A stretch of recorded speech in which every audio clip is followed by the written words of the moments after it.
Adventure games are nice when you don't want to keep shooting down the enemy or having a lightsaber duel. Sometimes it's nice to just sit down, explore nature, and run through the snow as a fox. That's what we're doing today. While it's not quite as basic as a game like The First Tree, but similar in concept, here is my review of Spirit of the North for the Nintendo Switch. The plot is centered around a fox wandering a snowy mountain. As they discover stone monuments corrupted by strange crimson energy, they collapse from exhaustion and injury. But with the help of a fox spirit, they go on a journey throughout the mountain and a destroyed civilization to remove that corruption. Now, the story here is more speculated than told. We don't have any dialogue. Some cave paintings early on give us a general idea of what is going on here, and you're up to speculate everything that happens. But it's worth noting that this game is inspired from the Finnish folktale of the Fire Fox, the entity that created the Northern Lights. While it's not beat for beat the exact same tale, you can definitely see the inspiration the further you get. When it comes to gameplay, this is a 3D adventure game with puzzle elements. As you trek through it, you'll be exploring vast areas of nature, solving puzzles as you go along, and gain more abilities from the spirit. Main progress in the game is pretty simple overall. You're put into this world and you wander each environment in order to find the source of the corruption, moving from one area to the next until you get there. Now, it's pretty interesting as it goes from exploration to being a puzzle game. Early on, you're just following the fox spirit from point A to point B, looking around and enjoying the beauty of nature. But the further you go, the more puzzles pop up until nearly every new room is a puzzle you have to figure out in order to progress forward. That's where spirit energy comes in.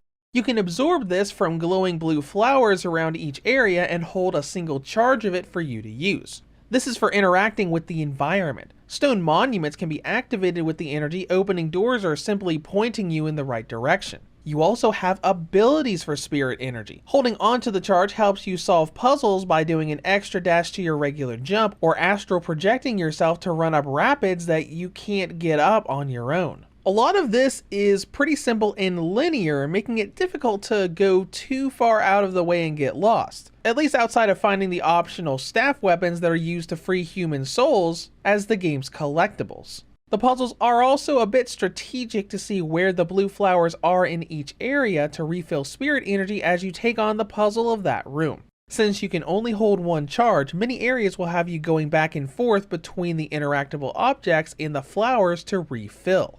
Now overall, I think the game system is pretty decent. You're slowly introduced to the puzzles, each chapter highlighting a different ability, and the final chapter is a nice reward of having a huge area to explore as you finish off the game. And that brings us to content and length. You likely won't be spending a ton of time on this adventure. I got lost about halfway through, having not seen an obvious puzzle in front of me, and I still managed to get the game done in a little over 5 to 5.5 hours. That's pretty okay for the $25 price tag, and it does let you replay whatever chapter you want later on to get the collectibles. Now let's talk about controls. The Switch controls do work pretty well with the game, and there's not a whole lot of input lag, though the analog movement feels a little bit clunky when trying to do intricate platforming. This is especially noticeable when you don't have a lot of room to move on a platform. Turning on the dot is very finicky and clunky, with the fox just not wanting to turn on a dime. But let's move on. Presentation. The game definitely looks pretty, but there's no question that it was brought down a bit on the Switch. There is a pretty large amount of blurring in the environments off in the distance, and there is a lot of quote-unquote fuzz on the fox model. You can look at this closely in the game's photo mode, and it's much easier and more prominent when you're charged with spirit energy. The audio, however, is very beautiful. The background music really adds to the zen feeling of the game. It's calm, pretty, and just relaxing. Now, performance, things are pretty good overall. The game stays around 30 FPS for most of the game, just dropping a bit here and there when running through particular areas. In docked mode, these drops are few and far between, but handheld mode does bring them pretty often.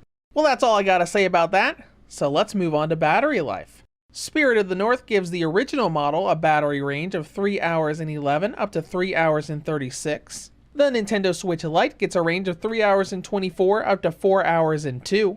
The Redbox V2 2019 model gets a range of 4 hours and 42 up to 5 hours and 41. and the OLED model gets a range of 4 hours and 56 up to 6 hours and 4. In conclusion, Spirit of the North is a calm and chill adventure where you explore nature as a fox. Now on the downside, the controls are pretty clunky and there's a fair amount of blurring and drops when playing the game, especially in handheld mode.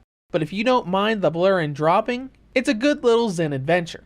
Reviews to Go rates Spirit of the North for the Nintendo Switch a 7 out of 10. If you have any comments or questions, feel free to leave them below. Thank you for watching and have a great day.